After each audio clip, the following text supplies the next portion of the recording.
స్వామి, తమరు వెంకటగిరి ఆధ్యాత్మిక సభలయందు కొన్ని విషయములు తెలిపితిరి. అవి కొన్ని సరిగ్గా అర్థమగుటలేదు, అడగవచ్చునా? అర్థము కానిది అడుగుటయే నాకునూ ఆనందం. తప్పక అడగవచ్చును. స్థూల రూపము, సూక్ష్మరూపము అని అంటిరి కదా, ఒక్క మనసుకు మాత్రము అటి రూపములుండునా? ప్రతి ఒక్క విషయమునకు ఉన్నవా? ఏ విషయమునందునూ స్థూల సూక్ష్మములు ఉన్నవి. అసలు స్థూలమున ఏ ఏ రూపములు నామములు చూస్తూ వింటూ ఉన్నారో అవన్నీయూ సూక్ష్మమునందు కూడా రూపనామములతో ఉన్నవి. లోనున్న సూక్ష్మమును ఎరిగించుట కొరకే స్థూల రూపనామములు ఏర్పడినవి. అయితే స్వామి, స్థూల ఆకాశము కనిపించుచున్నదే, దానికి సూక్ష్మ ఆకాశమేమైనా ఉన్నదా? పిచ్చివాడా, ఆ సూక్ష్మ ఆకాశమే ఇన్నింటినీ కప్పుకొని ఉన్నది.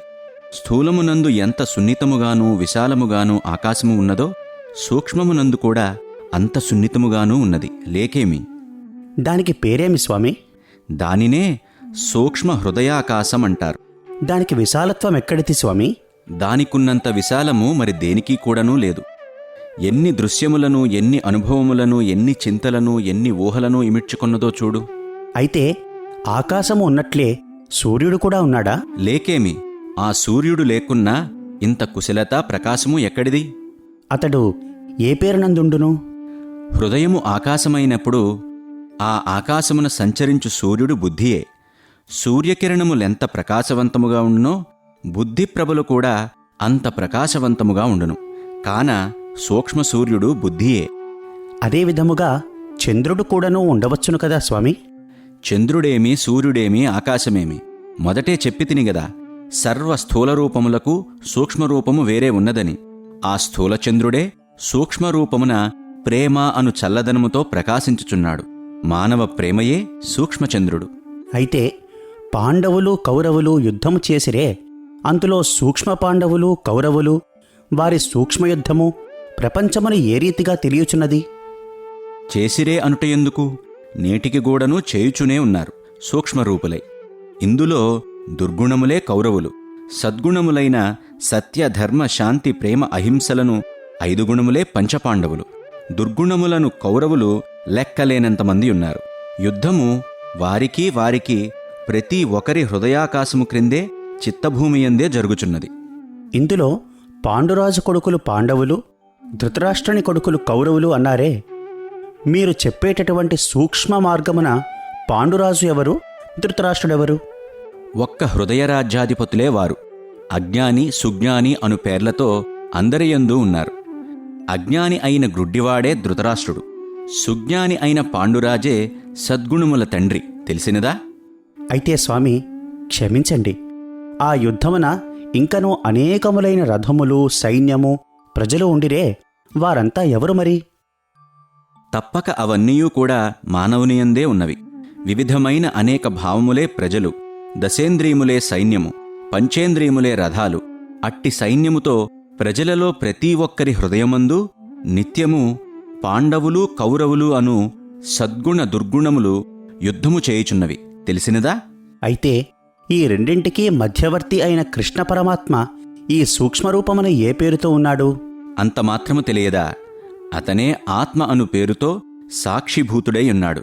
జీవిత రథసారథే అతడు. వీరందరికీ ముఖ్య పట్టణము హస్తినాపురము గదా. ఆ హస్తినాపురము ఇప్పుడు సూక్ష్మమున ఏది? ఈ సూక్ష్మరూపమున సంచరించు సర్వ సైన్య రథ కౌరవ పాండవులకు నిలయమైనది అస్థిపంజరమే. కాన అస్థిపంజరమే హస్తినాపురము. ఎట్లన ఆ స్థూల హస్తినాపురమునకు 9 ద్వారములు, దీనికి 9 ద్వారములు. కౌరవ పాండవులు పుట్టినది, పెరిగినది, ఆడినది, పాడినది, విద్యలు నేర్చినది, కడకు యుద్ధము చేసినది ఒకే స్థలమందు. ఇక్కడ కూడా దుర్గుణ సద్గుణములు పుట్టినది, ఆడినది, పాడినది, సర్వము నేర్చినది, కడకు రెండింటికీ వైరము వచ్చినది ఒకే అస్థిపంజరమైన దేహమందే. కాన దేహమే హస్తినాపురము. ఇందులోని రాజులే అజ్ఞాని, సుజ్ఞాని. తెలిసినదా? భారత యుద్ధమునకు మనిషి యొక్క గుణ ప్రవర్తనలకు చాలా సంబంధమున్నది. ఎంత చక్కని పోలిక స్వామి! నిజమే, తాము చెప్పిన ప్రతి విషయమునందు సంబంధము, సందేహము లేకున్నది. తమరు తెలిపినట్లు ఇట్టి యుద్ధము ప్రతి ఒక్కరి యందు నేటికి కూడా జరుగుచునే ఉన్నదన్నమాట. ఈ యుద్ధమింక నిల్చుట ఎప్పుడు? ఈ యుద్ధము నిల్చుటయా? ఎప్పుడు దుర్గుణ సద్గుణములు ఒక్కటై గుణరహితులు కాగలరో అప్పుడే శాంతి ఏర్పడును. అప్పుడు ఈ యుద్ధరంగమైన అస్థిపంజరము ఉండదన్నమాట. యుద్ధమున్న కదా యుద్ధరంగము. యుద్ధమే లేకున్నా ఇంక రంగమెక్కడిది? ఈ యుద్ధము లేకుండా చేసుకొన వీరులేదా? ఎందుకు లేదు? వ్యామోహములనే ప్రజలున్న కదా యుద్ధమును జరిపింతురు. అట్టి ప్రజలే లేకున్నా ఏ యుద్ధమూ లేదు.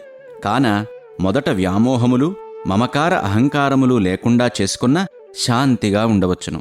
అట్టి శాంతికి ప్రయత్నించు నాయనా. వెళ్ళిరా. ఊరికే సందేహములు పెట్టుకొనుట కూడా ఒక వ్యామోహమే. దీనిని కూడా లేకుండా చేసుకొనుటకు ప్రయత్నించు.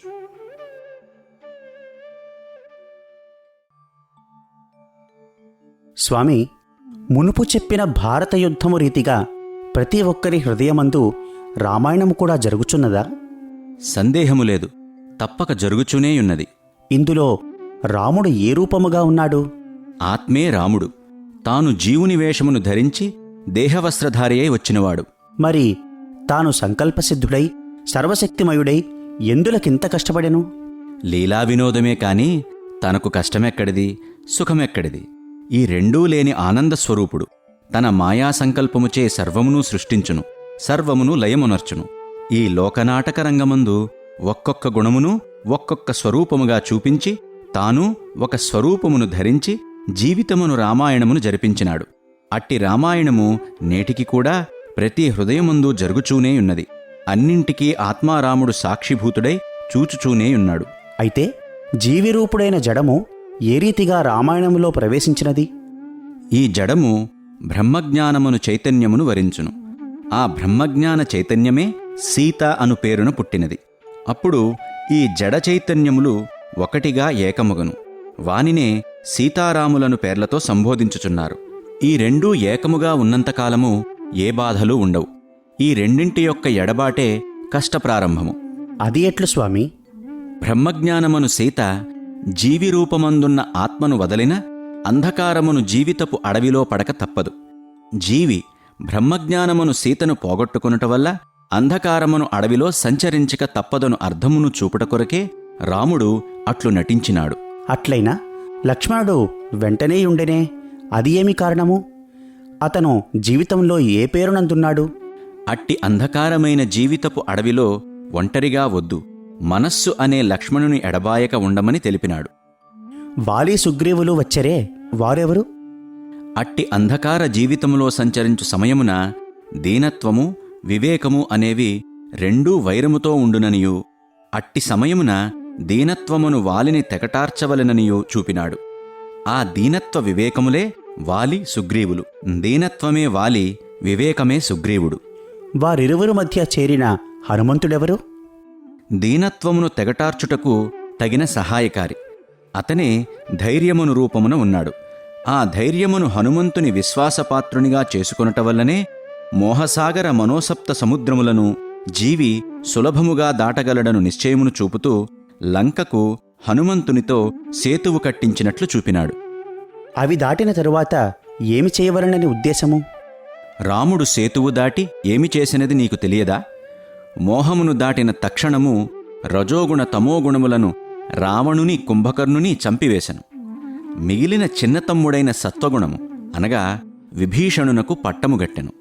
కాన 3 గుణములను 3 అన్నదమ్ముల వలె చూపి వారినే రావణ, కుంభకర్ణ, విభీషణులను పేర్లతో చూపించినాడు. తరువాత ఏమి సాధించినట్లు? ఏమి సాధించుట? అనుభవజ్ఞానమైన సీత అను చైతన్యమును చేరుట. ఎప్పుడు తిరిగి జడ చైతన్యములు కలియునో అదే పట్టాభిషేకము అనగా జీవన్ముక్తి.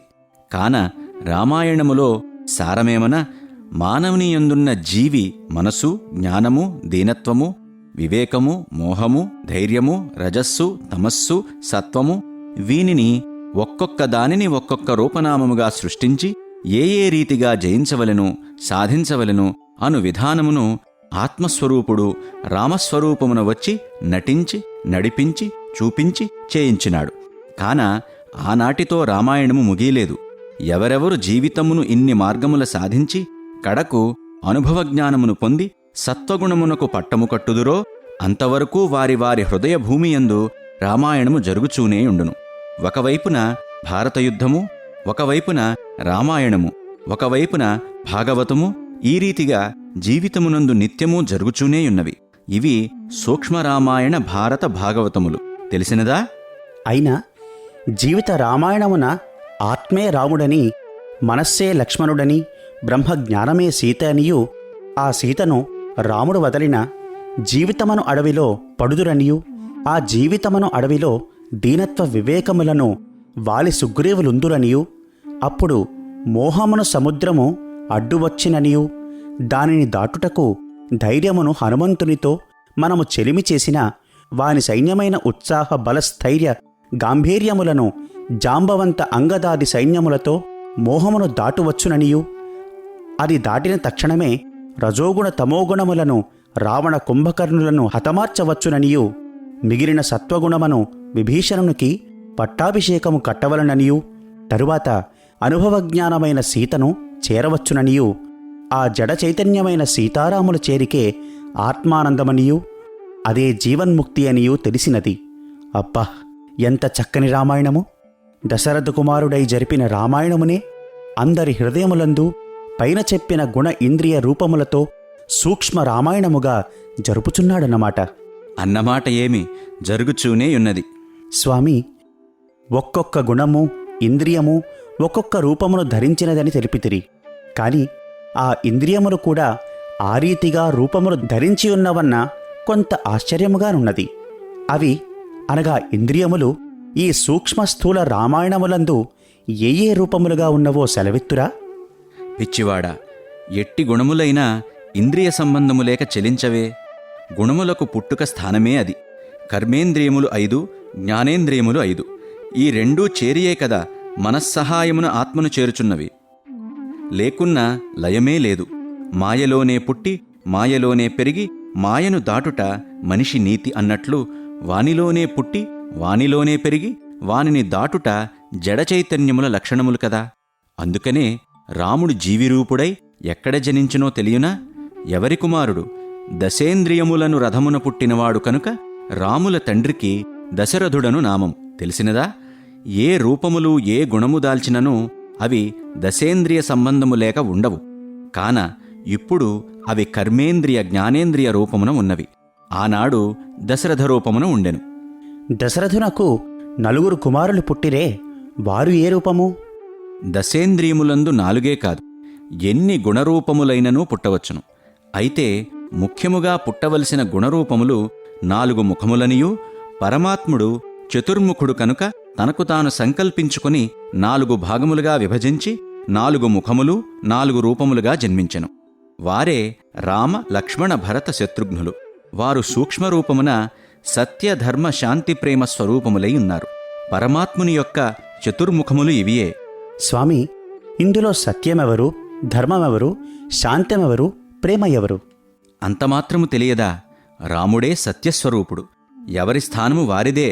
కాని నాకు అర్హత ఏదని నిరూపించినా భరతుడే ధర్మస్వరూపుడనియు, ఆత్మపై అనగా రామస్వరూపునిపై సంపూర్ణ భారము వేసిన దానికంటే మించిన ఆనందము వేరే లేదని సర్వకాల సర్వావస్థయందునూ ఎడబాయక నిరూపించిన లక్ష్మణుడే ప్రేమస్వరూపుడనియు, ఈ మూడింటినీ అనుసరించి అవి ఏ ఏ మార్గమున నడుచునో అంతవరకు తాను ఏ ఉద్దేశములో పడక శాంతముగా ఈ మూడింటి జాడలలో నడిచి నిరూపించిన శత్రుఘ్నుడే శాంతస్వరూపుడు. తెలిసెనా?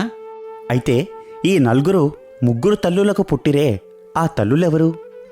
పైన చెప్పినట్లు మాయలోనే పుట్టి అందులోనే పెరిగి తిరిగి దానినే జయించవలెనన్నట్లు వీరు గుణములందే పుట్టి గుణములను జయించి గుణాతీతులు అయ్యే అర్థమును నిరూపించుటకే ఈ 3 తల్లులు 3 గుణములుగా ఉండిరి. అందులో కౌసల్య సత్వగుణము, కైక రజోగుణము, సుమిత్ర తమోగుణముగా నటించిరి. దశరథుడు దశేంద్రియ రూపుడై ఈ గుణములను కూడియుండుట వల్ల ఇంద్రియ గుణస్వరూపులను పేరున నిలిచియుందురు. ఈ ఇంద్రియ గుణముల మూలమున మానవులు సులభముగా గ్రాహ్యము చేసుకొనలేరని మానవ బోధనార్థము పరమాత్ముడు ఇన్నిన్ని రూపములతో ఇంత రామాయణమును జరిపి బోధించినాడు, బోధించుచున్నాడు. ఆనాటి స్థూల రామాయణమును ఈనాటి మానవ హృదయరంగమున గుణరూపములతో సూక్ష్మరామాయణముగా జరుపుచున్నాడు. స్వామి, భారత రామాయణముల సూక్ష్మార్థములు చాలా చక్కగున్నవి. నిజంగా యోచించినా అంతకంటే వేరేమున్నవి? ఈ విధమైన భారత రామాయణములు నేటికి కూడా మనస్సు, బుద్ధి, చిత్తము, ఇంద్రియముల మూలమున ప్రతి హృదయమునందు జరుగుచునేయున్నవి. అదేవిధముగా భాగవతము కూడా జరుగుచునేయున్నదని తెలిపితిరి. అది ఎట్లు జరుగుచున్నదో దానిని కూడా కొంత సెలవిచ్చిన భారత భాగవత రామాయణముల మూడింటిని సూక్ష్మరూపమును తెలుసుకొని ఆచరించుటకు ప్రారంభింతుము. కాన భాగవతమును సెలవయ్యండి. నాయనా, భాగవతము ఈ భారత రామాయణముల వలె గుణరూపములతో ఉండదు. ఈ గుణము, ఇంద్రియము, మనస్సు, చిత్తము అన్నింటికీ అతీతమైన ఆత్మ యొక్క రూపములు, శక్తి సామర్థ్యములు, వాటి యొక్క లీలలు భాగవతము. అన్నింటికీ సాక్షిగా ఉన్నవాని అవతార కథలనే భాగవతమంటారు. అతని రూపములేవి స్వామి? వారు ఆ రూపము ఎత్తుటకు కారణమేమి? నిజముగా చెప్పినా అతను సర్వస్వరూపి. అతని రూపములకు హద్దులేదు.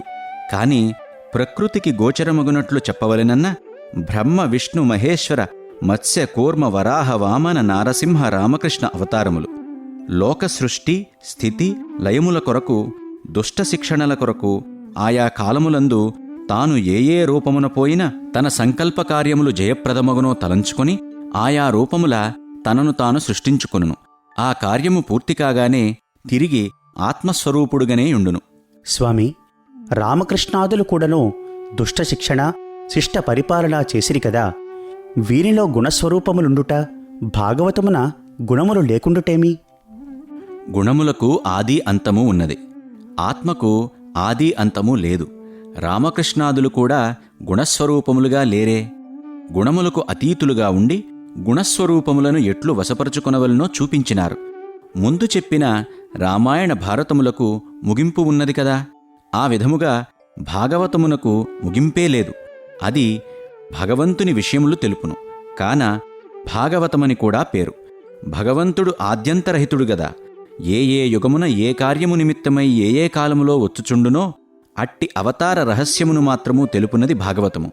అనిత్యమై, అసత్యమై, అంతములు కలిగిన లోకనీతులను బోధించి సత్య, ధర్మ, శాంతి, ప్రేమలను చూపించి చేయించుటకై వచ్చినవి రామాయణ భారతములు. తెలిసినదా? అయితే భాగవతము మాకు అవసరమే ఉండదన్నమాట. పిచ్చివాడా, భాగవతమే సాధకులకు అవసరము. అందులోనే భగవంతుని నిజమైన మర్మములు, నిజమైన మహత్యములు, నిజమైన మార్గములు ఉన్నవి. రామాయణ భారతములు కొంతవరకు లౌకికమైన సహజ మానవులను ఉద్ధారము చేయుటకు నీతులు బోధించినవి. పరమాత్ముని అనుగ్రహమునకు ఎట్లు పాత్రులగుదురో చూపినవి. ఆత్మార్థమును తెలుసుకొనగోరువారు, పరమాత్ముని తెలుసుకొనగోరువారు భాగవతమునే ప్రధానముగా పాటింతురు. స్వామి, భగవంతునకు, భాగవతమునకు, భక్తునకు గల సంబంధమేమి? మహారాజా, యువరాజా, కుమారరాజాకు ఏ సంబంధమో అదే సంబంధము. భగవంతుడు మహారాజు. భాగవతము అందులో రెండవది, అనగా పరబ్రహ్మస్వరూపము నుంచి పాయులుగా వచ్చినది కనుక యువరాజు. దీని ఆధారమును కోరి మూడవ స్థానమందున్నది భక్తుడు కాన కుమారరాజు అనియు పిలవబడును. భక్తుడగు కుమారరాజుది మాత్రం సామాన్య స్థానము గాదు. రాజాస్థానమునకు అతడు అర్హుడు. ఇంక తక్కిన వారందరూ వీరి ముగ్గురికీ క్రిందవారలే. భక్తులగు కుమారరాజులు కానివారు భగవంతుడను రాజాస్థానమునకు అర్హులు కారు.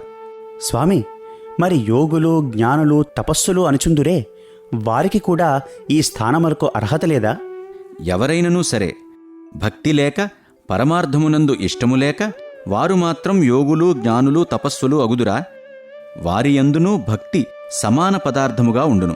అనగా లడ్డూ, మిఠాయ్, మైసూర్పాక్, జిలేబీ అను రకరకములైన పదార్థములున్నవనుకో, వాని అన్నిటియందూ తీపి అను చక్కెర లేక అదెట్లు తయారగును?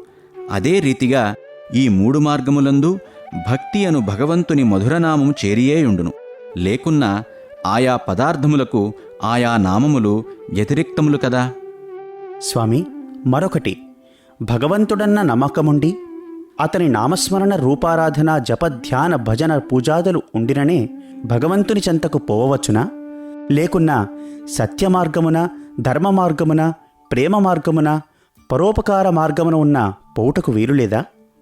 పాపభీతి, దైవభీతి లేకున్నను ఈ గుణములు మాత్రము సామాన్యమైనవా? కాదు. ఇవి భగవంతుని అంతఃపురమునకు మార్గములు. వారు కూడాను సునాయాసముగా అంతఃపురం చేరవచ్చు. అయితే దగ్గర బంధువులకు స్నేహితులకు ఎంత సంబంధమో, సద్గుణముల ద్వారానే తనను చేరువారలకు, ఈ గుణములకు నామరూపములు కూడా చేర్చుకొని తనను చేరువారలకు ఇంతే వ్యత్యాసము. నామరూపములను స్మరించి ధ్యానించుట వల్ల గుణములు కూడా కొంత స్థిరమగును. ఈ ఆధారము లేని గుణములు అంత పరిశుద్ధముగా ఉండవు. భగవంతుని నామరూపములు కూడా గుణములను శుభ్రపరచును. గుణములను స్థిరము చేయుటే వాని పని కూడా. భక్తుడు సద్గుణవంతుడు ఒక్క స్థలమునే చేరుదురు కదా? తప్పక. వట్టి గుణవంతుడు అర్హుడు కాగలడు. భక్తిభావముతో కూడిన గుణవంతుడు అధికారి కాగలడు. ఇప్పుడు లోకమున చాలామంది మానవసేవే మాధవసేవ అని చేస్తున్నారే, వారి కార్యక్రమమునకు అనుగ్రహము లేదా? లేకేమి? అయితే నిజముగా మాధవసేవే అనే భావమున మానవసేవ చేసిన వారికి తప్పక అనుగ్రహమున్నదే. అట్టి నిజమైన భావము వచ్చుట చాలా కష్టము. మానవుడు అను తలంపు లోపల పెట్టుకుని సేవను చేయువాడు మాత్రం మాధవసేవ అన్నచో నిండు భావము కాదు కదా, రెండు పాయలైనవిగా ఉండును. మాధవుని సంపూర్ణ శక్తిని తెలుసుకుని దానిపై విశ్వాసముంచి సర్వులయందు మాధవుడున్నాడని దృఢముగా తలంచి వానికి సేవ చేసినను మాధవునికే అని భావించినా తప్పక వచ్చును. అంతకంటేనా? అట్లుగాక ఏదో పేరు ప్రతిష్టల కొరకు తత్ఫలితము వాంఛలు మనసున ఉంచుకొని పైపైన మానవసేవ మాధవసేవ అన్న అర్థమే లేదు. నీవనుకున్న ఫలితము రాదు. భలే బాగున్నవి స్వామి నేటి ఉపదేశములు. భాగవతమును గురించి చెప్పుచుండిననే ఇన్ని పవిత్ర నీతులు వచ్చినవే, ఇంకా దాని రూపను గురించి చెప్పినా ఇంకెన్ని యథార్థములు రాగలవో. నేటికి నేను ధన్యుడను. తెలిసినదా భాగవతమన్నా? అది అంతములేని ఆత్మకథ. అది సూక్ష్మమునను స్థూలమునను రెండింటియందు ఒక్కటే. అది సూక్ష్మమునను అతిసూక్ష్మము, స్థూలమున అతిస్థూలము. దానికి ప్రమాణమే లేదు, ఆది అంతమే లేనిది. భాగవతము సూక్ష్మరూపమున వేరు, స్థూల రూపమున వేరు లేదు. రామాయణ భారతములు ఇతిహాసములు. భాగవతం అట్లు కాదు. కేవలము భక్తి మార్గమును తెలుపుతూ ఆత్మస్వరూపమై ఉండును. ఏనాటికైనా భాగవతమునకు అంతము లేదు, రాదు. ఈ యథార్థమే భాగవతం యొక్క అర్థం. స్వామి, పెద్ద తలభారమును తమరు తీర్చవలెను. ఎంత మరుపు తెచ్చుకున్ననో ఎక్కడ చూచినా అవే కనిపించును, వినిపించును. ఇంక మరచుటట్లు? సాధ్యము కాక తమను ప్రార్థించుచున్నాను. తమరు వేరేమీ తలంచక ఇట్టివానికి సూటిగా జవాబులు ఇచ్చినా మాబోటి వారలకు ఎంతో భారం తగ్గి సాధన శ్రద్ధ ఎక్కువగును. లేకున్నా ఉన్న భగవత్ విశ్వాసము పోయి నాస్తికుల మగుదమేమో అన్న భయము మరింత బాధపెట్టుచున్నది. ఇది నాకొకనికే కాక భక్తకోటికందరికీ ఉపకారమే. కాన మీరు సందేహించక తప్పక మా సంశయములు తీర్చి చక్కని యథార్థమును తెలుపుదురని ఆశించుచున్నాము. ఏమిది? అంతటి శిరోబాధకు కారణమేమి? స్వామి, మానవునకు 4 ధర్మములున్నవనియు అవి బ్రహ్మచర్యము, గృహస్థము, వానప్రస్థము, సన్యాసము అనియు వానిలోని 4వ స్థానమును చేరువాడే ధన్యతను గాంచును, సాక్షాత్కారమును పొందును అనియు తెలుపుదురు. కాన ఆ సన్యాసమంటే ఏమో కొంత సెలవీయండి. దీనికే నీకింత బాధ? పిచ్చివాడా, కాషాయ వస్త్రము వేసినంత మాత్రమున, తలగుండు చేసినంత మాత్రమున సన్యాసి కాడు. సర్వ ఆశలు వదిలినవాడు, కోర్కెలనునవే లేక ఇచ్ఛా, అభీష్టము, క్రియ అంతా ఒక పరమాత్మపైన, తాను చేయు సాధనపైన ఉండవలెను. అట్టి ఇచ్ఛా ఆశలు ఎవరు ఉంచుకొందురో వారందరూ సన్యాసులే. అట్లు లేక సర్వ ఆశలు ఇచ్ఛలు ఉండి కర్మలు చేయుచు కేవలం కాషాయ వస్త్రము వేసి జడలు పెంచినవారు సన్యాసులు కారు, తెలిసెనా? బొట్టుకొక సన్యాసి, రూపాయికొక సన్యాసి, నయాపేసాకొక సన్యాసి, ఒక సిగరెట్టుకే 10 సన్యాసులు చిక్కుదురే. వారిలో ఎవ్వరిని ఆశించవలెను, ఆశ్రయించవలెను? ఇవి ఏమియూ కోరక కేవలం మీ అభివృద్ధిని కోరుచు మీ సాధనకు సరియైన మార్గమును చూపువారిని ఆశించు. అదియూ కాకున్నా నిన్ను నీవు ఆశ్రయించు. అది పూర్తి క్షేమమును కూర్చును, సందేహములు సమసిపోవును. అట్లైన స్వామి, గురువులేని విద్య గ్రుడ్డి విద్య అందురు కదా. ఎవరినైనా ఒకరిని పెద్దగా ఆశ్రయించవలెను కదా దారి చూపుటకు. పెద్దలు లోకమున లేకపోలేదు బాబూ. అందరూ అట్లే అని తలంచవద్దు. ఎందరో మహనీయులు కలరు. ధరణియందు పుణ్యపురుషులు లేకున్నా జగములెట్లు వెలుగు పగలుగాను అన్నట్లు ఎందరో మహనీయులు కలరు. స్వామి, తమరేమైనా చెప్పండి. గృహస్థ ధర్మములో పుణ్యపురుషులు ఉన్నారో ఏమో, వానప్రస్థములో ఉన్నారో ఏమో, బ్రహ్మచర్యములు ఉన్నారో ఏమో, ఇట్టివారి చెంత నాకు అనుభవం లేదు. కాని గొప్ప గొప్ప పేర్లు పొందిన వారినే చూసినాను. కాని సన్యాసులలో మాత్రము పుణ్యపురుషులు కనిపించుట చాలా దుర్లభముగా ఉన్నది. ఆశలు లేని సన్యాసులు ఒక్కరూ కనిపించటలేదు. సన్యాసులకే అంతటి ఆశలున్నా సంసారులకు ఆశలు ఉండుటలో తప్పేమున్నది? ఎక్కడికి వెళ్ళినా దుడ్డు దుడ్డు దుడ్డు. న్యాయముగా నీవు చెప్పినట్లు సన్యాసులకు ఆశలు ఉండకూడదు. అసలు వారికి కామినీ కాంచనములు పరమశత్రువులు. వానిని చేతితో సైతము అంటరాదు. ఏదో చిక్కిన చోట ఇంత ఆహారము స్వీకరించవలను, కాని వేరు ఆశించరాదు. అది సన్యాసి యొక్క దీక్ష, నియమము. దుడ్డుతో వారికి అవసరమే లేదు. అయ్యో స్వామి, దుడ్డు అవసరమంతా వారికే ఉన్నది. ఏ సంసారీ డబ్బు కొరకు అట్లు బాధపడడు. అంతటి బాధలు పడి ఆ సన్యాసులు దుడ్డు కొరకు తిరుగుచున్నారు. ఇంకా శిష్యులనా పీల్చి పిప్పి చేయుచున్నారు. ఇవ్వని శిష్యుడు శిష్యుడు కాడు, ద్వేషి. ఈ రీతిగా జరుగుచున్నదే, ఇది న్యాయమా? వీరు గురువులా? ఇట్టిది న్యాయమని ఏ పెద్దలూ చెప్పరు. అట్టిది న్యాయమని నేనెట్లు చెప్పెదను? అట్టి వారిని నీవు ఒక పర్యాయము అడగకూడదా? స్వామీ, డబ్బులు మీకెందుకు? మీకిట్టి ఆశలు న్యాయము కాదే అని ఏమన్నారు మరి? ఆశ్రమము ఖర్చులకు కావలనని అందురు, ఆశ్రమాభివృద్ధికి కావలనందురు, ఇంకా ఎన్నియో తెలుపుదురు. తెలిపేదానికేమి? మాటలు నేర్చిన వారికి మూటలు తీసుకున్నటలో ఆరితేరి ఉండురు కదా. గురువులకు ఆశ్రితుని అభివృద్ధి ప్రధానము కాని ఆశ్రమ అభివృద్ధి ప్రధానము కాదు. కేవలము ఆశ్రమము అని తపించుట అదే పెద్ద శ్రమగా ఉండును. ఇందుమూలముననే ఉన్న కొంత భక్తి ఊడిపోయి నాస్తికులు అగుచున్నారు. ఇట్టి పెద్దలను పెద్దలనరాదు, ఎద్దు స్వభావములనవలెను. భక్తులను హింసించి బలవంతముగా డబ్బు ఆశించే గురువును కన్నెత్తి సైతము చూడవద్దు నాయనా. అట్టి చోటి నుండి దూరమై నీ విశ్వాసమును నీవు గోల్పోక అభివృద్ధిపరచుకో. ఏదో పెద్దలన్న వారి చెంతకు పోయి ఏమైనా విషయం తెలుసుకొని భగవద్దర్శన ప్రాప్తిని పొందవచ్చునని ఆశతో వెళ్ళుదము. ఏ పుట్టలో ఏ పాములుండునో అని వెళ్ళినా ఈ త్రాచుస్వాములే కనిపింతురు. వారికి ఆశ్రమము ఆశ కూడా ఒక తప్పే కదా స్వామి.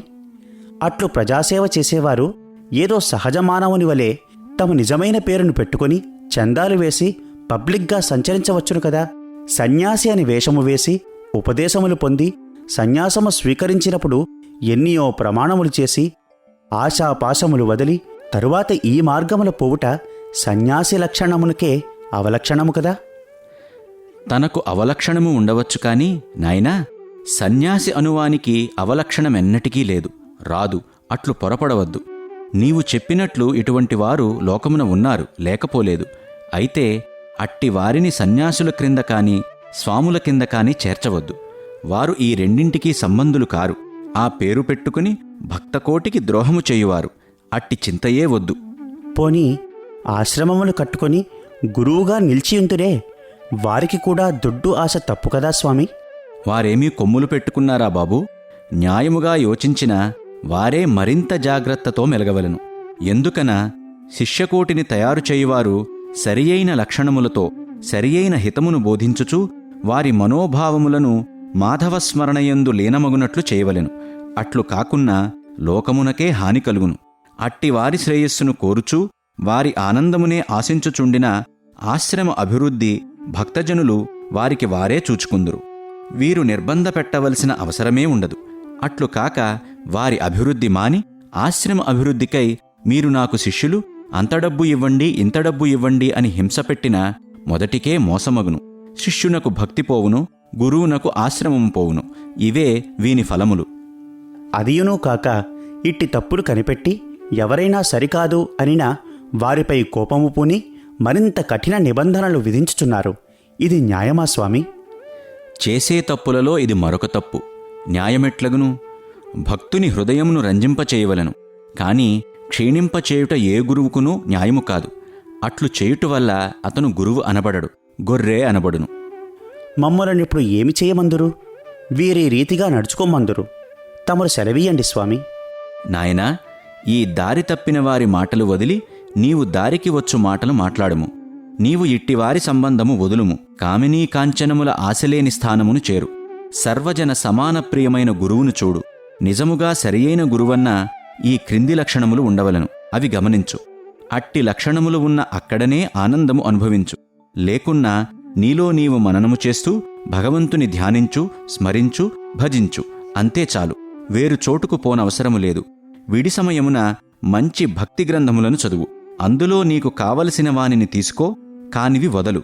అంతేకాని లేనిపోని వలలో చిక్కుకొని తపించవద్దు. అట్టి మహనీయుల గుర్తులెట్టివి స్వామి? ధనాశ లేక, ఆశ్రమాభివృద్ధి ఆశలు లేక, తనను స్తుతించువారినే ప్రేమించి ఇతరులను ద్వేషించు గుణములు లేక, తన భక్తులు ఇతరుల చెంతకు పోకూడదు అని నిబంధనలు లేక, ఇతరులు మనలో చేరరాదను కట్టుబాట్లు లేక, సర్వజన సమాన ప్రేమపురుషులై పరనిందాపరులు కాక, తన తప్పు తెలిపిన వారిపై ద్వేషము సాధించక, సత్యధర్మ శాంతి ప్రేమలు వెదజల్లుతూ కేవలము భక్తుల ఆనందమునే ఆశించి ప్రేమించి వారికి హితము బోధించు వారలను చూడు. అతడు నిజమైన గురువు. కోప తాప ద్వేష అసూయాపరులను, ఆశ కీర్తి మర్యాద గౌరవములను ఆశించువారలను కన్నెత్తి చూడవద్దు. వారు ఎంతటి పెద్దవారైనను పేరు ప్రఖ్యాతి ఉండిననూ సరే. సరే స్వామి, మంచిగానే ఉన్నది. ఈ పెద్ద పెద్ద గురువులను వారు మంచి విద్యావంతులు. ఎన్నో ఉపన్యాసములు గంటవలే మ్రోగింతురు. ఇట్టి గుణములుండవలెను, ఇట్టి అలవాట్లు ఉండవలెను అనున్నది వారికి ఎందుకు తెలియదు? అట్టి పెద్దవారు ఇంత చిన్న తప్పులు కూడా చూచుకోలేరా, సరిచేసుకోలేరా? బాబూ, అనుభవము కొంత ఉండిననూ చాలు. విద్య ఎంత ఉన్ననూ వేరు. అనుభవశూన్యమైన కళాశాలలో ఎంతోమంది లెక్చరర్లు కంఠపాఠములు చేసి గడగడా వాగుదురు. అట్లు ఉపన్యాసములు బాగా చెప్పినంత మాత్రాన పెద్దలగుదురా? అది తిన్న అన్నము కక్కినది. అది గొప్ప కాదు. చెప్పేవానిలో ఎంతవరకు నడుచుకుంటూ ఉన్నారనున్నది గుర్తించవలెను. ఇతరులకు చెప్పువారు ఆ తప్పులు తాము చేయకూడదు. తాము మానరా ఇతరులకు చెప్పకూడదు. ఇది న్యాయము. అంతేకాని ఎంత చదువు ఉన్ననూ అనుభవము లేనివారే ఈ ఆర్భాటములో పడి 3 రోజుల ముచ్చటాని 4వ దినమున వారు స్థానమును కోల్పోయి ఉభయభ్రష్టత్వము పొందుచున్నారు. అసలు వారే కాదు, ఈ దుర్గుణములు ఎవరికీ మంచివి కావు. కాన నీవు ఈ కథలు మాని ఇట్టి వారికి దూరమై నీ విశ్వాసమును నీవు అభివృద్ధిపరుచుకో. భగవచ్చింతనను బలపరుచుకో. సత్కార్యములు ఆచరించు. సద్వాక్యములు ఉచ్చరించు. సర్వేశ్వరుని పూజించు, స్మరించు, ధ్యానించు. ఇవి నీలో ఉండియుండిన ఇతరుల మంచి చెడ్డలు నీకు అవసరము లేదు. స్వామి, గురు శిష్యుల యొక్క నడవడులు చక్కగా తెలిపితిరి. ఇప్పటి పరిస్థితిని బట్టి చూడ యథార్థవాది లోకవిరోధిగా కనిపించును. లోకమున గురులను వారు, శిష్యులను వారు, స్వాములను వారు, సాధువులను వారు తమరు చెప్పినట్లు ఎన్నో విధములైన తప్పు మార్గములందు ప్రవర్తించుచు భగవద్ధర్మమును, సన్యాస నియమములను, గురువను పవిత్ర నామమును పాడుచేయుచున్నారు. అట్టివారు తమరు చెప్పిన ధర్మములు నచ్చక వారి తప్పులను బయటపెట్టినందుకు ద్వేషమును పూనుచు, తమ తప్పులని భావించక వారిని సమర్థించుకొను కథలు కల్పించుకొని మాట్లాడుదురు. తప్పు చేయువారలకే తమరు చెప్పిన విషయములు అన్వయించును కాని మంచి ప్రవర్తనతో ఉన్నవారికి ఇవి అన్వయించవు. వారు సంతోషింతురు. ఎవరెట్లు అనుకున్నను తమరు మాత్రము యథార్థమును తెలుపుతూ సాధకులను అభివృద్ధికి వచ్చునట్లు చేసి భగవత్ యథార్థమును చూపవలెను స్వామి. బాబూ, ఎవరేమనుకున్న నాకేమి, అనుకుందురేమో అని అబద్ధము ఎట్లు చెప్పుట? గంతకు తగిన బొంతలు అన్నట్లు అటువంటి అన్యాయ అక్రమ ప్రవర్తనలలో చేరినవారే అనుకుందురు. కాని మంచివారు ఇట్టి యథార్థమునకు ఆనందింతురు. గుమ్మడికాయల దొంగ అన్న భుజములు పట్టి చూచుకొనివారు వానిని మోసిన దొంగలే కదా. అట్లు లేనివారలకు భయమెందుకు, కోపమెందుకు? సిగ్గు కలిగిన ఇకపైనైనను సరియైన నడవడులు నడుచుకొన్న బుద్ధిమంతులు కాగలరు. తెలియక చేసిన వానికి నిజమైన పశ్చాత్తాపము ప్రాయశ్చిత్తము. తరువాత అట్టివి చేయకుండుట నీతి లక్షణము. స్వామి, తమరు వ్రాయుచున్న ధ్యాన విషయములందు కొన్ని సందేహములు కలుగుచుండును, అడుగుదునా? తప్పక అడిగి తెలుసుకో. నీకు మంచిది, నాకు తృప్తి. కొంతమంది ధ్యానమును ఆచరించుచు అది అభివృద్ధి అయినదా లేదా అని తెలుసుకొనలేక ఉందిరే. దాని విషయమేమి? ధ్యానమన్న ఏకాగ్రతను సాధించుటే అభివృద్ధి. అట్టి ఏకాగ్రత ఎంతవరకు కలుగుచున్నదనున్నది తప్పక వారికి తెలియకపోదే. కొంతమంది ధ్యానమున ఏమేమో కనిపించును వినిపించును అని అందురే, అవి ఎంతవరకు అభివృద్ధి? అవి భ్రమలు. అవి అభివృద్ధిని క్షీణింపజేయును, అహంకారమును బలపరచును, ఏకాగ్రతను చెడగొట్టును. ధ్యాన లక్షణము చలించుట కాదు. అట్లయినా అట్లు కనిపించు సమయమున ఏమి చేయవలెను? వానిపై మనస్సును పోనివ్వక నీవు ఏ దివ్యరూపమును చిత్రించుకునియున్నావో ఆ దివ్యరూపముపై దృష్టి చెదరనీయక ఉండు. ఇట్టి భ్రమలన్నీయు దివ్యస్వరూపముపైనున్న దృష్టిని చెరచుటకు వచ్చిన ఆటంకములని దృఢము చేసుకో. ఇట్టి భ్రమలకు రూపములకు చోటిచ్చిన ఆ రూపము నీకు మరుగై అహంకారము అధికమై అసలు మార్గము తప్పును. అట్లు రూపములు కనిపించుట ధ్యానాభివృద్ధికి గుర్తులు అని కొంతమంది చెప్పుదురే. అట్లు చెప్పువారు సరియైన ధ్యానమును ఆచరించలేదన్నమాట. అంతేకాక వారికి ధ్యానమన్న ఏమో తెలియక శిష్యుల సంతోషము కొరకు అట్లు తెలిపి శిష్యులను భ్రష్టుపట్టింతురు. ఇదే అందులోని ఫలము. అట్లయినా మేము ధ్యానమున పరమాత్మని దర్శించలేమా? లేకేమీ, తప్పక దర్శించవచ్చును. మీరు చిత్రించుకున్న దివ్యమంగళ విగ్రహముపైనే దృష్టియుంచి దానిని ఏకాగ్రత చేసుకున్న మీకు అనుగ్రహము అదే రూపమునందే ఎన్ని విధములుగానో కనిపించును. అయితే అందులో కూడా చెలింపజేయునట్టివి ఎన్నియో వచ్చును. కాని మీరు భ్రమపడి మంగళరూపమును మరువరాదు. సర్వమును అందులోనే ఇమిడియుండునట్లు భావించవలెను. అసలు మేము ధ్యానము యొక్క స్థానమున ఎంతవరకు వచ్చినామని తెలుసుకొనకూడదా? ధ్యానమునకు ఇది ఇన్నవ స్థానము, ఇది ఈ రీతిగా ఉండును అనునది నీకు తెలిసిన కదా ధ్యానము యొక్క అభివృద్ధి క్షీణత చెప్పగలవు. ధ్యానమునకు కూడా ఆద్యాంతరహితత్వము కలదు. ధ్యానరూపమున ఎట్లు ఆద్యాంతరహితమైనదో దాని ఫలము కూడాను ఇంతటితో తీరినది అనుటకు లేదు. అట్లయినా ధ్యానమునకు అంతము లేదా? నీవనున్నది అంతమై అంతా ఒకే రూపమున లేనముగుటే అంత్యముందురుగాని ధ్యానమునకు అంతము లేదు.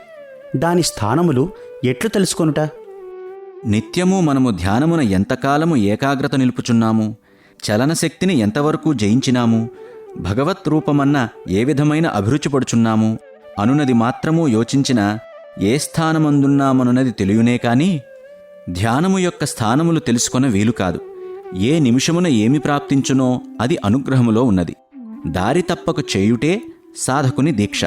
దానిపై భగవత్ అనుగ్రహము కాని దానికి ఎంతకాలము అంతకాలమనున్నది లేదు. కొందరికి ఎన్నో జన్మలు పట్టును, మరికొందరికి కొన్ని దినములలో ప్రాప్తించును, ఫలించును. ఇది వారి శ్రద్ధా భక్తి సాధనలపై ఆధారపడి ఉన్నది. యోచించవలసినది కాదు నాయనా. అట్లయినా మేము మా సాధన గురించి యోచించకూడదన్నమాట. సాధనను దాని క్రమశిక్షణమును యోచించి ఆచరించవలసినదే. కాని దాని స్థానములు యోచించి ప్రయోజనము లేదు. దానికి స్థానములు మీరు నిర్ణయించవచ్చునే కాని యథార్థమునకు హద్దులు లేవు. ఊరికే లేనిపోని భ్రమలకు చోటివ్వక స్థానములను ఆశించక గమ్యమును మనసున ఉంచుకుని సాధన క్రమము తప్పక కాలము మార్చక ఏకభావముతో ఏకదీక్షతో సాధించు. అదే సర్వఫల ప్రసాదము, అదే సర్వానందము, అదే నీ సర్వ సంతోషము. ఇతరులు చెప్పు భ్రాంతులపై దృష్టి ఉంచవద్దు. నీ అనుభవమే నీకు యథార్థము కాని అన్యుల అనుభవములు కావు. కాన మొదట ఏకభావముతో ఏకాగ్రతకు ప్రయత్నించు. స్వామి, ధ్యానమన్నా భగవత్ స్వస్వరూపమును దర్శించుట కదా. అట్టి స్వరూపములు కనిపించినా అది యథార్థము కాదని అంటున్నారే, దీని భావమేమి? బాబూ, స్వస్వరూపమనున్నది గమ్యము. దానిని పొందుటే ధ్యానము యొక్క లక్ష్యము. అయితే ఆ గమ్యము చేరే వరకు కొన్ని గండాంతరములు ఉండును కదా, అది గమనించవలెను. ఆ గండాంతరములు ఎట్టివి? గమనించట ఎట్లు స్వామి? ఇప్పుడు నీవు ఒక గ్రామమునకు పోవుటకు ప్రయాణమై రైలెక్కినావనుకో. నీవు దిగునట్టి గ్రామమునకు స్టేషన్ ఉన్నదని వినియుందువు. అయితే అట్టి స్టేషనులు ఎన్నియో మధ్యలో అడ్డువచ్చును. అక్కడ రైలు నిల్చుచుండును. అంతమాత్రముననే నీవు నీ సామానులు దించుకుని వెళ్ళుదువా? అట్లు వెళ్ళినా నీవు పోవలసిన గ్రామము నీవు చేరగలవా? అది సరియైన తలంపేనా? యోచించు. ఇట్లు చేయుట వల్ల గమ్యమును చేరకుండుటేగాక మధ్య అనేక విధములైన కష్టనష్టములకు కాలహరణమునకు గురికావలసి వచ్చును. కాన మొదటే అనగా నీవు ప్రయాణము కాకమునుపే గమ్యము యొక్క స్థితిగతులు, దాటవలసిన స్టేషనులు బాగా తెలిసిన వారి దగ్గర అనగా అనుభవజ్ఞుల దగ్గర తెలుసుకొని ప్రయాణమగుట మంచిది. అందరూ తెలిసిన వారి వలె ఉందురు. తెలిసిన వారెవరో మాకు ఎట్లు తెలియను? బాబూ, ఇదే చాలా జాగ్రత్తగా యోచించవలెను. ఒక్కొక్కరు ఒక్కొక్క మార్గమున ప్రయాణము చేయవచ్చును. ఒక్కొక్కరు మ్యాపును చూచి స్టేషన్లు ఇన్ని అని చెప్పుదురు. అంత మాత్రమున నీవు ప్రయాణము కాకూడదు. వారెక్కడి నుండి బయలుదేరినారు, నీవు ఎక్కడి నుండి బయలుదేరినావు, వారిది ఏ మార్గము, నీది ఏ మార్గము అనున్నది గమనించవలను. అంతియేకాక ఈ మార్గమున ప్రయాణము చేసి అనుభవించిన వారలను కనుగొనవలెనన్నా అట్టిది నీకు సాధ్యము కాదు. ఎట్లనా అట్టి ప్రయాణమైన వారు గమ్యమును చేరియుందురు. వారు తిరిగి నీకు చెప్పుటకు నీ స్థానమునకు రారు. కనుక దానిని స్వానుభవముతో చెప్పువారిని నీవు వెతుకుట సాధ్యము కాదు. గీత, శాస్త్ర, వేద, ఉపనిషత్ ఇత్యాది గ్రంథములయందుండు అనుభవజ్ఞుల మార్గములను బట్టి, భగవత్ వాక్యములను బట్టి, అవతార పురుషుల ఉపదేశములను బట్టి పోవుట ఉచితము. అంతియేకాక ఎందరో మహనీయులు కలరు. వారు ఎంతవరకు ప్రయాణము చేసియుందురో అంతవరకే తెలుపగలరు. అట్లయినా అందరికీ అట్టి మార్గములను పొందు అవకాశములు ఎట్లు చిక్కును స్వామి?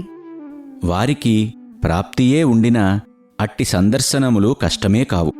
వెదకబోవు తీగ కాలికే చుట్టుకున్నట్లు వారు చెంతకే రాగలరు. ఇందులో సందేహము లేదు. ధ్యానమున కొన్ని దృశ్యములు, జ్యోతిఃప్రకాశములు ఇత్యాది అనుభవములు లేకున్నా ధ్యానమున వృద్ధి లేదని కొంతమంది పెద్దలందురే. అది అబద్ధమా? అబద్ధమేమీ కాదు, బద్ధమే. ఎట్లనా వారు అట్టి దృశ్యములు కావలెనని తలంచి ధ్యానింతురు. తత్ఫలితముగా అవి వారికి గోచరమగును. అది వారి వారి భ్రాంతి. అంతియేకాని వానిలో ఉన్న యథార్థములు వారు యోచించరు. నిజముగా యోచించిన అట్టి అస్థిర భ్రాంతులు వారు కోరరాదు. మరి దేనిని కోరవలను స్వామి? తాను దేనిని పొందవలనని ఆశించునో, ఏది అన్నింటికీ మూలాధారమైనదో, ఏది తెలిసికొనినా సర్వమూ తెలియగలదో, దేనిని చూచిన అన్నియూ అందులో తెలియునో అట్టి స్వరూపమును కోరినా అందులోనే సర్వమూ పొందవచ్చునుగాని బిందువులను కోరుచున్న ప్రవాహము ఎట్లు ప్రాప్తించును? సర్వబిందువులకు ఆధారమైన సముద్రమునే పొందిన బిందువుల భ్రాంతి ఎందుకుండును? ఉండనేరదు. కొందరు గురువును ధ్యానమందు చిత్రించుకుందురే, అది సరైన మార్గమేనా?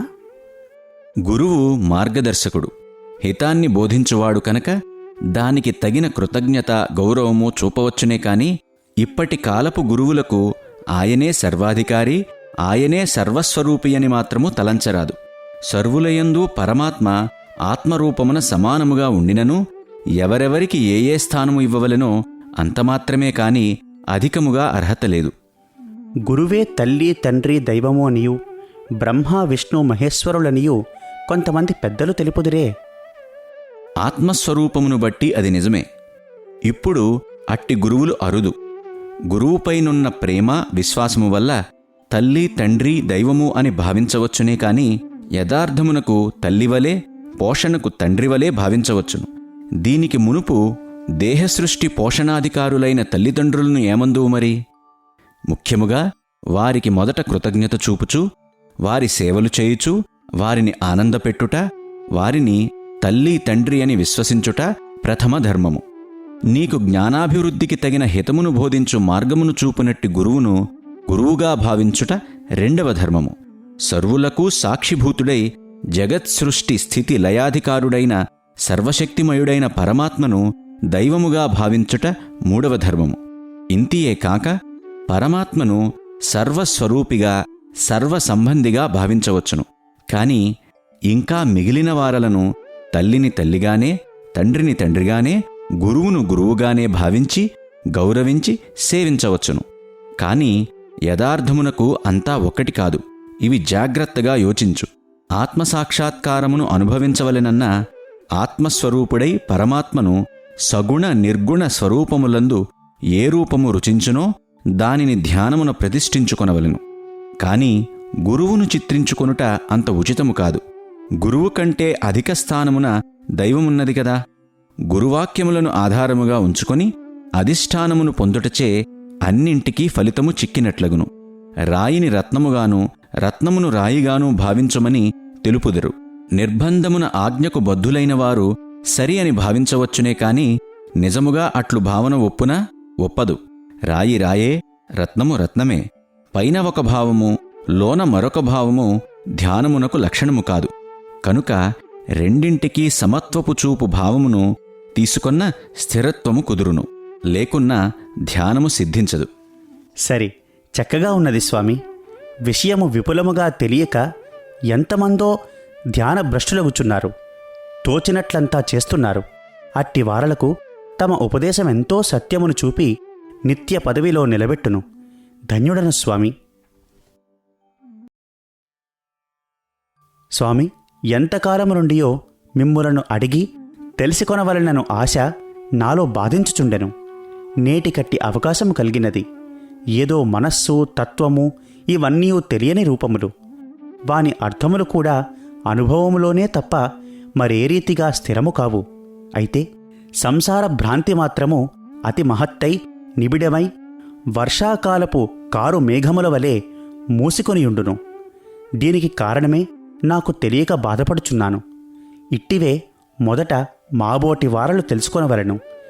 కాన తాము సెలవిస్తారా? నాయనా, ఏమని చెప్పను? స్థాణువును అనగా మానుబోధెను జూచి పురుషుడని భ్రమించులాగున అద్వైతుడును పూర్ణుడు అయిన తన్ను జీవుడని భ్రమించి భ్రాంతిచే దుఃఖించుచున్నావు. ఈ భ్రాంతే నీ బాధకు కారణము. స్వామి, ఈ భ్రాంతి ఎట్లు కలిగినది మరి? అజ్ఞానమోహమైన నిద్రచే మిథ్యయగు సంసార స్వప్న భ్రాంతి కలిగినది. ఈ అజ్ఞానమును నిద్రనే మనము పోకున్నా స్వప్నమే లేదు కదా. స్వప్నమే లేనప్పుడు భ్రాంతియే రాదు కదా. స్వామి, అజ్ఞానమనున్నది ఏది? అది ఏ రూపమున నుండును? శరీరాభిమానియై నేను అని తోచువాడు జీవుడు.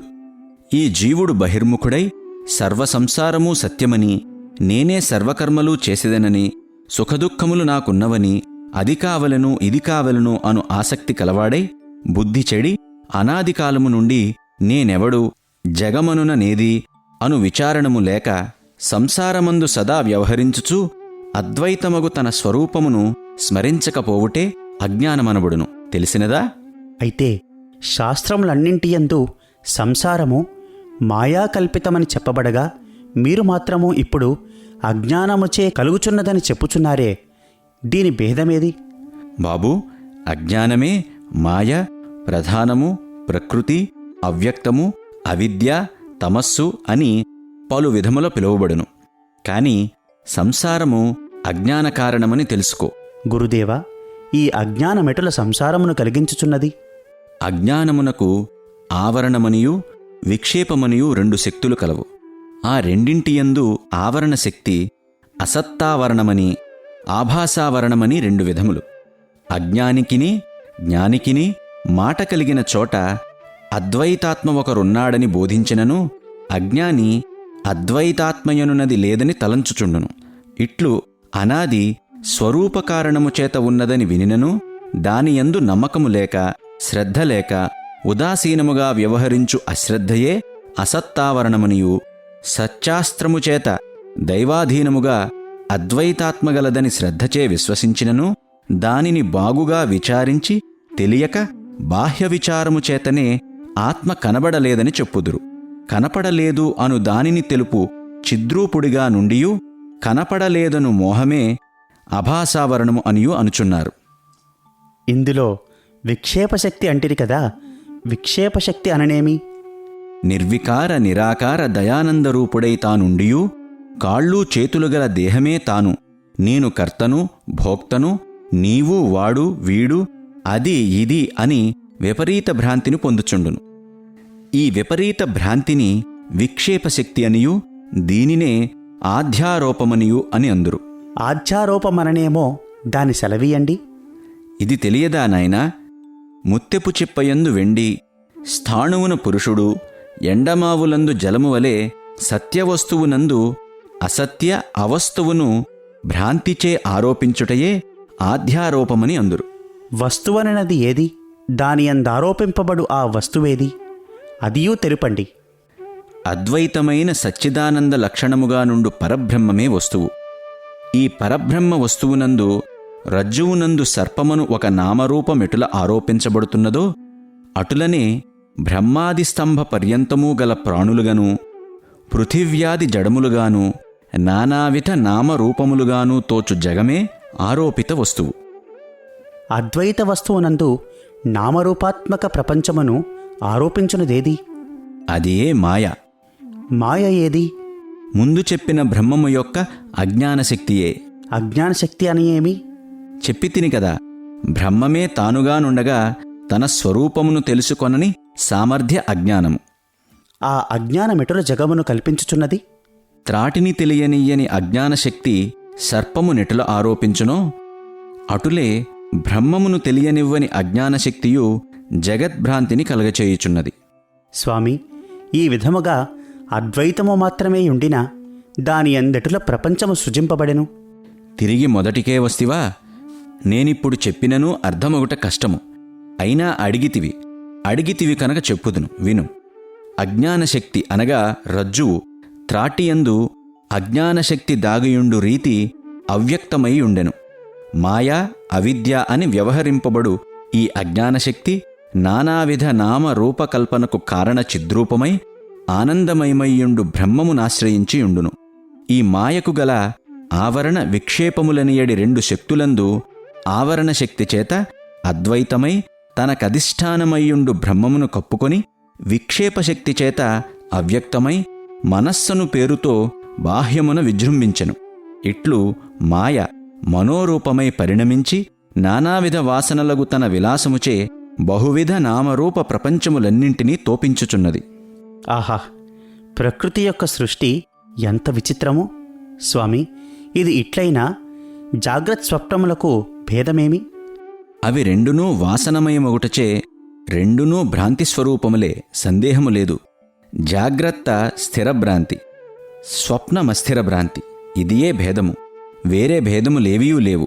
చరాచరాత్మకమగు ఈ జగము ప్రమాణమూలముగా ప్రత్యక్షమై సత్యమై అనేక విధముల అందరిచే అనుభవింపబడుచుండును.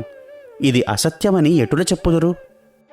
ఈ జగమంతయు స్వరూపమెరుగని అజ్ఞాన భ్రాంతిచే గోడమీద చరాచర చిత్రమారోపింపబడినట్లు చిదాకాశుడగు తన యందు ఆరోపించబడుచున్నది. అవిద్య అనాది అని కదా చెప్పబడుచున్నది. దానికి అపవాదు రావటానికి కారణమేమి? విద్యోదయమే అనాది, అవిద్యకు అవధి. ఇది శాస్త్రసమ్మతము. ప్రకాశమునందు అంధకారమునకు అవధి కలుగునటుల జ్ఞానముదయించిన తక్షణము అజ్ఞానమంతమొందును. సకల వస్తువులకును హేతు, స్వరూప, కార్య, అవధి, ఫలములను 5 విధముల విభాగము చెప్పబడియున్నది.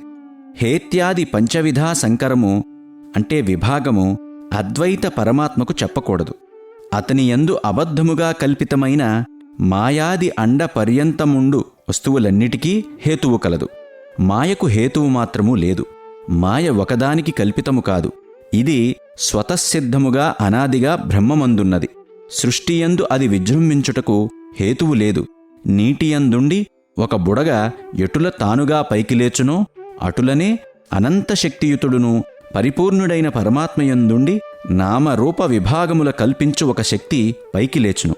అంతేకాని అవిద్యకు అపవాదు అని తెలియనివారు అందురే కాని వాదూ లేదు, అపవాదూ లేదు.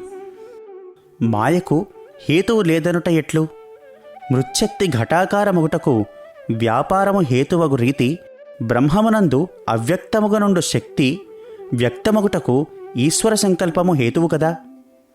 మహాప్రళయమున ఈశ్వరుడు కూడా ఉండడే, బ్రహ్మమాత్రముండును కదా. కాన ఈశ్వర సంకల్పమెట్లు హేతువు కాజాలదు. ఇప్పుడు నేను చెప్పు విషయములో బ్రహ్మ, విష్ణువు, శివుడు ఈ ముగ్గురు దేవతలుగా వేర్వేరని తీసుకొనకూడదు. ఈ ముగ్గురు 3 గుణస్వరూపులు. కాన ఈశ్వరుడు లేనంత మాత్రమున బ్రహ్మ వేరుగా భావించవద్దు. 3 పరమాత్మయే. అట్లు తీసుకొన్న లోక వ్యవహారమునకు అర్థమొగుట కష్టము కనుక 3 స్వరూపములుగను వేరువేరుగా తలంచుచుందురు. సృష్టికాలములో లయకాలము, లయకాలములో సృష్టికాలము రెండూ ఒకే సమయమున ఉండవు కదా. కాన లయానికి ఈశ్వరుడు అధికారి కనుక సృష్టి సమయమున ఈశ్వరత్వము పాటించుట సమంజసముగా ఉండదు. కనుకనే ప్రళయమున ఈశ్వరుడు ఉండుటకు హేతువుగా ఉన్నది. సృష్టికి బ్రహ్మ, రక్షణకు విష్ణువు, లయమునకు ఈశ్వరుడు కనుక మూడు ఒకే సమయమున కలియుట కాలాతీతమునకు అన్వయించునుగాని కాలకర్మ కారణములందుండు మానవులకు గ్రాహ్యము కావు. నీవును త్రిగుణాతీతుడువైనప్పుడు ఈ రూపములను పొందగలవు. కాన ఈ అర్థము కాని ప్రశ్నలతో కాలహరణము చేయక నీకిప్పుడు అవసరమై సార్థకము అగునట్టి మార్గములేవో అవి విచారించుకుని తెలుసుకోనాయనా.